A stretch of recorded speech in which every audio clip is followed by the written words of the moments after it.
لێکدانەوەی جۆراوجۆرە کرێ تۆ شتێک دوو لەو بارەوە کە ئەمە دیموکراسی هەرخۆی ئەمەیە و نەماوە و یاخود هەرچیەک بوو بێ ئێستا ئەمەیە کە ئەمە ڕووە ڕاستەقینەکەیەتی مەسەلەن تێڕوانینێکی ترکە شەماڵ خەریب و با بڵێم بچێتە سەری ئەوەیە کە نا ئەمانە ئەم هێزانە ئەنتی دیموکراتین ئەم هێزانە دژی ئەوەن کە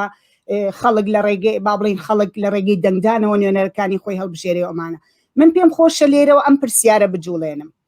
ئەمەی کە ئێوە وەسفتان کرد کە لە ئەمریکا ڕوویە حرەکەیەکی ڕاسیستی فاشیستی لەلایەنگەرانی ترامپ کە خۆیان بەسەر و هەموو ئینسانێکی تر لە ئەمریکا ئەزانن هاتوون داوا ئەکەن کە ئەنجامی هەڵبژاردنەکان هەڵوەشێنرێتەوانێ و ئەمە بۆ خۆی دیموکراسی وەکو ئەوەی کە ئەیناسین من باز لە دیموکراسی ئێستا ئەەکەم بەم شێوەی کە ئەزانین دیموکراسی لیبرالیە بۆ جوازیە هەرچێکی ناوەنەی لە دنیای ئێستا کە سیستەمی سیاسی بۆ کۆمەڵگەی ئێستا دروست کردووە ئەمەوێ پرسیارەکەم لەو بارەیە بکەم ئەمەی کە ڕوویە چ دەرئەنجام و کاریگەریەکی ئەبێت بۆ سەر دیموکراسی وەک ئەوەی کە ئەیناسین وەک ئەوەی کە چۆتە هەموو کونجوکە لە بەرێکی ئەم دنیایەوە ئەم پێما جارێ زانچە مەسەلەی ئەسڵەکەی ئەوەیە کە ئەمریکا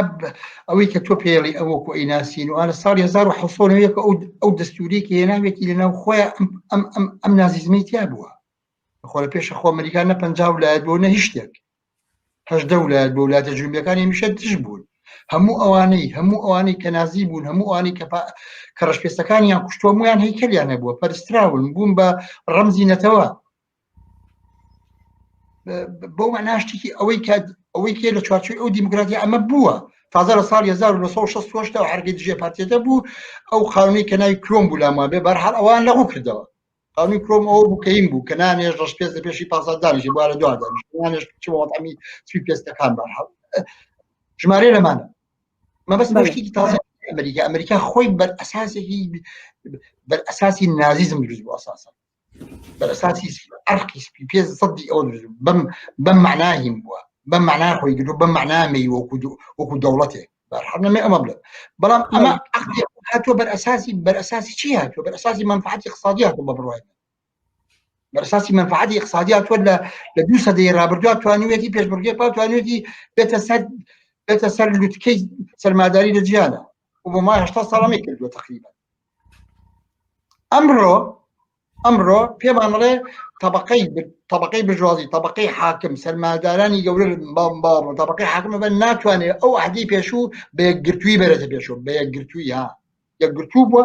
ئەو دوو حیزب زۆر ئاسان دەسەڵاتی دەسەڵاتیان کردو ئەم دۆڕانەتی ئەو چوە دۆڕانەتی ئەو چووە دیکتاتۆری دوو حیزبی بووە بە معنایەک باوە بڵێ باشە ئەمڕۆ ئەم طبقەی حاکمەیە بە ئاسانی من نابە بەڕادستکردنی دەسەڵاتکەیەکی کە لە پایەکانی ئەو دیموکراسیکە بازەکرێ بەرها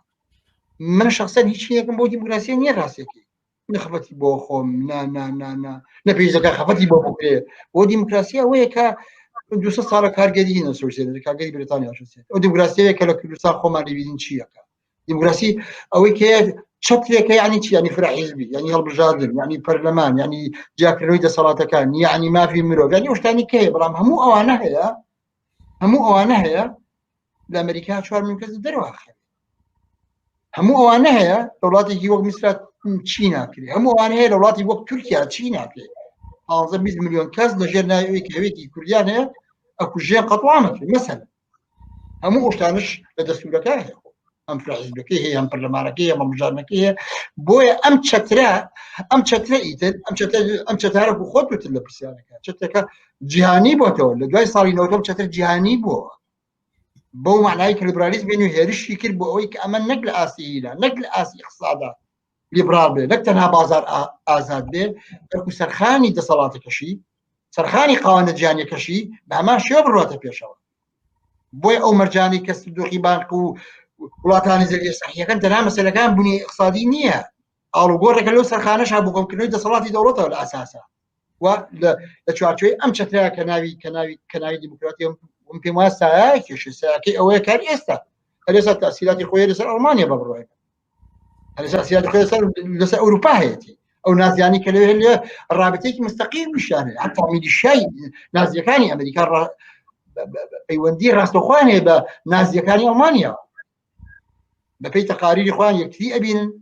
هاچوو یەکتریەکەن دانیشن بەرحاڵ هەر بۆیە وەزیری خارجی ئەڵمانیا پێرە تەسریحێکیا کێمێ بە ئێمە ئامادەین نەخشەی مارشاڵی دیموکراتی بەرین لە پێشەوە لەگەڵ وڵاتە یەکگرتووەکانی ئەمریکا مەبەستمەوەیە کە هیلەکە جیهانێ چونکە ئەمریکا خۆی لەسەر ڕاستی وڵاتی سەرمایە جیهانە معلومە کاریگەری ئەو لە هەموو باری ئابوووریەکەی بارە سەرخانی فکری سیاسی ڕۆشنبیریەکەی هەرچێک بڵێیت تەسیرەکەی ڕاستەخۆ جیهانیە بێ معلومە جیهانیە بێ و بە بڕای من هەر ئێستا هیلەکانی دەرکەوتووە لە ئەوروپا ئەمەی بینی بەڵێ ئەمە شەماڵ بێمەوە لای تۆ باس لەوە کردوتە ئەم حرەکاتانە ئەنتی دیموکراتیکن ئەمەی کە سامان ئەیڵێ لێرا بە بڕوای من جیاوازیەکی زۆری هەیە لەوەی کە تۆ ئێڵێ ئەم ئەڵێ دیموکراسی خۆی ئەمەیە کە تۆ ئێڵێ ئەمەیە کە ڕوویاوە ئەمە دیموکراسیە 200 ساڵە هەرەمەیە بەهاکانی ئەمەیە ئەوەی کە و دەمێکیشە ئێمە شایەتی ئەوەین کە چەندەها ساڵە ئەم حرەکاتی نەک تەنها ڕاسیستی و دژە پەنابەری و دژە خەڵکی ڕەش و ئەمانە لە ئەوروپا و لە غەربا بەڵکو حرەکاتی بۆ نمونە ئیسلامی توندڕە و دینی توندڕە و ئەمانە هەمووی بەشێک بوون لە چۆنەڵی دەرچەکانی یاخود ئەو شتانی کە هاتوونەتە دەرەوە لە ئەنجامی دروستبوونی فرسەت بۆ هەڵبژاردن بۆ هاتنە پێشەوەی ئەم حرەکاتانە بۆ دەنگ بەرزکردنەوەیان بۆ لە ئەمریکا کەسێکی وەکو ترامپێت لە ماوەی 4 ساڵی حکومیە هێز ئەداتە بەر گەورەترین هێزی ڕاسیستی لە ئەمریکایە و نەک هێزیاتە بەر خۆ دوتە ئەمە هەمووی نەبوو 75 ملیۆن کەس دەنگی پێیاوە دەنگی بەوەیاوە کە خیتابەکەی ترامپ چییە بۆیە من بێمە لای تۆ بچیتەوە سەر ئەو ڕەخرێک خەریب و دەسی پێکەی لە وەڵامی پرسیاریەکەمە بڕۆرەوە سەر و مەسەلەیە کە لە لای تۆ ئەم مەسەلەی دیموکراسیە لە دنیاە چۆن متەئەسیرە چۆن کاریگەری ئەچێتە سەری بەهۆی ئەمریکا لە ئەمریکا ڕوویە زانیت چۆنە ئێمە بانان کە دین باسی ئەم مەسایلە ناکەین بە نظرم لە تەنها لە باری لەو ڕوەوە کە ئێمە بە ئۆبجکتیڤ چی لەسەر ئەم واقعەتاڵین و چۆن واقعەکە خوێنینەوە مەسەلەن مەسەلەکە مهم نییە گرنگتر لەوەیە ئەوەی ئەمە بە چ نیەتێکەوە و ئامانجمان چیە لە خوێندنەوەی ئەمە زین چۆن ئەگەر باسەکە لەسەرەوە بێ منۆک و مفەسیرێک دانیشتم مەسەلەن معلقێکی ڕاضیم لە ساحەیەکە دانیشتم دوو تیپ خەریکن پێکەوە یاریەکەن وەمانە و تعلیقیان بڵێ ئەو پێشکەوت و ئەو دواکەوت و ئەو هاتە و پاسیا و ئەو ڕۆشت ئەوانە ئەگەر ئەمە بێ ئەمە وەزیفەی منەوە ئەوانە ممکنە هەبوو لە هەموو جانبێکەوە بتوانانی تەفسیرکە لە هەر گۆشەیەک تۆ لەو مەلعەبە دانیشتووی بە جۆرێک سێری ئەم یاریە بکەیتەوە هەمووشی ڕاستە هیچیشی هەڵە نییە ئەگەر پێچەوانەیەکیش بن ئەگەر یەکتریش بە تەواوەتی هینەکەن بەڵام هەر کەسە کە ئەیڵێت و کە قساکاتوانە دیدی خۆی خوێنێتەوە بۆ ئەمە بەڵام من وە پێم وایە وەکو بوونەوەرێک کە ئێمە خۆمان بە خەڵکانێک گەزانین کە لە ڕێگەی گۆڕانکاری لە کۆمەلگایە کە خەریکی کارەکەین و خەباتەکەین ئەو دەم باسەکە تەنها لەسەرەوە نییە چی حەقیقەتە و چی ڕاستە قسە لەسەرەوەی چی مهمە لەم خوێندنەوەیە چی گرنگەکە بایەخی پێ بدەینوانە من یەکەم جار ئەو شتە ڕاستکەمەوە 75 ملیۆن کەس کە لە ئەمریکا دەنگی بە ترامپ داوە هەمووی دەنگی بە ڕاسیزم نەداوە هەمووی دەنگی بە توندڕەوی بە هێزی ئەنتی دیموکراتیک نەداوە ئەمانە دەنگیان داوە بۆی کەوا لە مواقعەتێک کە ئێستا هەیە دەرچن بەڵام باسەکە ئەوەی کە ئێستا تۆش باست کردوانە کە مەسەلەن ڕاستیزم دەرکەوتۆ لە ئەوروپا گروپی توندڕەوی ئاینی سوودیان لەم گوایە فەزایە وەرگرتووە کە هەڵبژارد دوشتی وایە بۆ دەرکەون و ئەوانە ئەمە جۆرێک بە جۆرەکان بەهینکردنە تەبریئەکردنی کاپیتالیزمە سەرمایه‌داریە لە هەموو ئەو شتانی کە خود بە خود دەهێنێتە پێشەوە دروستیەکەەوە ئەوانە دانی هەموو ئۆباڵەکەی بەسەر سیستەمە سیاسیەکەیە بە بڕوای من ئەوەی کە ئێمە لەگەڵی بەرەوە ڕووین واقعێتێکی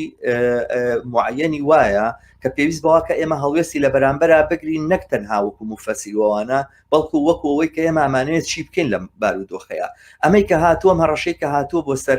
ئەوانە من ناتوانم شایی بژێڕم بڵێم ئەها نەموو دیموکراسی ئاوایە نەموو دیموکراسی ئەمانە ئیفرازەکە نەموو دیموکراسی سەرنجام ئەکاتە پێشێرکردنی مافی خەڵک پێشێرکردنی پارلەمانتاریزم پێشێرکردنی ئەوانە خودی ئەم دیموکراسی کە باسیەکەن و ئەمانە لەگەڵ ئازادیان منافی و ئەوانە دروست بەڵام ئەمە بۆ کەسێک دروستە بۆ کەسێک ڕاستە کە پێی وابێ خەڵک ئەم دنیاە ئەم هەموو جەور و ستەم و نایەکسانی و نابەرابەری و چەسانوێت تەحملەکەن لەبەرەوەی نازانن لەبەرەوەی کە من زانام و پێشتر پێموتن بە قسەی منیان نەکرد ئەمڕۆ ڕۆژی ئەوەیە کە بێن قسەکانی من بە دروستی وەربگرن و قبوڵی بکەن و اینجا بێن شوێن من کەون وەکەوەی کە من وەکو بوونەوەرێک کارم بەزەوە بۆ تەشهیر بکەم کارم بەزەوە بووە پەردە هەڵماڵم لەسەر واقعیەتەکان ئەو هامەکان بڕەوێنمەوە لە حاڵێکە ئێمەی خەڵکانێکی سۆشیالیست و کۆمونیست کە ئامانجمان گۆڕانکاری مجتەمەع ئەوەی کە کاری بۆ ئۆکەینەوەانە گۆڕانکاریە و لەم گۆڕانکاریە ئەبێ بین بزانین ئێستام تەوازنە سیاسی کە تی ئەەکەوین چییە و چی دروست ئەبێ لە ئەنجامی ئەم هەڕەشەوە ئەم پەلامارەیە ئەگەر لایەنگرانی ترامپ لە ئەمریکا سەرکەوتنایە و ئەگەر بیان توانێت کودەتایە بکەن کە بەڕاستی کودەتا بوو هەر بە تەنها ئەوە نەبوو داخی دڵ بڕێژن یاخودەوەی کە مەسەلەن فرسەتێک بگەنەوە بۆ ترامپ کە ئیدامە بە وجودی سیاسی خۆیدا و ئەمانە ئەمە نەخشە بۆ داڕێژرا بوو لایزان ئەم نەخشەیە ماوە و لایزان ئەمە هەڕەشەیەکە لە بەرامبەر ئێمەیە ئەم جوڵانەی کۆتایی نەهاتووە و ئەم شەڕا ئێمە لە بەرامبەرمانایە و ئێمە لەم شەڕەیە پێویستمان بەوەیە دیفاعتەنانەت لەو ئازادیە مەحدودەشکەی کە لە ڕێگەی دیموکراسیەوە هاتوۆتە دی چونکە ئەو ئازادیە مەحدودە کە لە ڕێگەی دیموکراسیەوە هاتوۆتە دی و ئەوانە لە چاو ئەو سەرکت و ئیرهاب و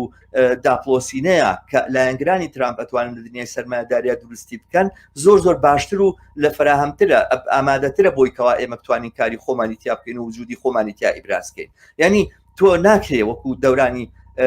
هاتنی نازیزم ئەوەی کە مەسەلەن حیزبی شوێعی کاتی خۆی لە ئەڵمانیا بە نەسیحەتی ستالین و ئەمانە بە قسەی ستالین و ئەمانە هاوپەیمانەتی لەگەڵ سۆشیال دیموکراتەکانە نەکرد و تیجابا نازیستەکان بێن پەردە هەڵە ماڵگە لە ڕووی واقعیەتی کاپیتالیزم با کاپیتالیزم واقعیەتەکەی دەرکەوێ یاوە گەوانەی مەسەلەن منەظەماتی وەکو بادر ماینهۆف لە ئەڵمانیا یاخود ئەلوێ حەمرا لە ئیتالیا ئەیان کرد بریگاردە سوورەکان لە ئەڵمانیا لە ئیتالیا ئەیان کرد کە با ئێمە پەلامار بین هێرش بکەینە سەر سەرمایه‌داری بۆی سەرمایه‌داری و وەجهی دژە دیموکراتیکی خۆی دەرخا بەڵام ئێمە واقعیەتەکانمان بینی حربی عالەمی دووەم کە لە ئەنجامی هاتنی نازیستەکانەوە دروست بوو ئەوانە بوو هیلەکەی باجەکەی دەیان ملیۆن ملیۆن ئینسان بکە ژیانیان لەدەستدا وە بەرەو پاشگەڕانەوەیکی زۆر گەورە بوو لە هەموو ناحیەکەوە و ئەگەر سەرکەوتن بەسەر نازیزمە کە ممکن بوو نەبێ ڕووی نەدایە ئەمانە ئێمە ئەمڕۆ لە واقعان لە دیستۆپیایەکە ئاژیان لە دنیایەکی زۆر تاریکە ئاژیان ئێمە هەمان ڕۆژ ئەمڕۆ هەمان کات ئەمڕۆ ئێمە لە بەرەوڕووی وەزعێتێکی ئاوایە قەرارمان گرتووە و ئێمە چەپ و کۆمونیستەکان لە ئەڵمانیا و لە شوێنەکانی تر و ئەمانە هەبێ ئامادە بین بۆی کەوا ڕوبەڕووی ئەمانە ببینەوە ئەزانین چۆن ئەم مەسەلە دیارە بەعدی جیهانیشی هەیە دواتر دەتوانین بە تەفسیلات قسەی لەسەر بکەینەوە بەڵام من قسەکەم ئاوایە ئەگەر لە ئەمریکایە نازیستەکان ناتوانن هێرش بکەنە سەر کۆنگریس و ئەوانە و دەم لە کوردستانە ئەوەی کە کەسێک بۆ خەنجەرە باتە ژوورەوە لە سەری پەرلەمانتارێک گەشتکردنەوەوانە واقعیەتێکی زۆر ئاسایی ئەگەر لە ئەمریکا کە مەرکەزی دیموکراتیەت ئەمە ڕووبا بۆ لە کوردستانە ڕوونە و ئەگەر ئەمە لە کوردستانە تەعمیم بێ جێکە بێوانە و چێ قازانجەکە چێ بەژۆندیان ئێمە پێویستمان بەوەیە باسی کەین کە حزابی کوردی بۆ نمونە لە کوردستانە دیموکراتیک نییە کێشەی خەڵکی کوردستانەوەی واقعیت مەحزابانیان نەناسیوە پێویستمان بۆی تەشویرێکی زۆرتر بکەین پێویستمان بۆیە لیبرالیزم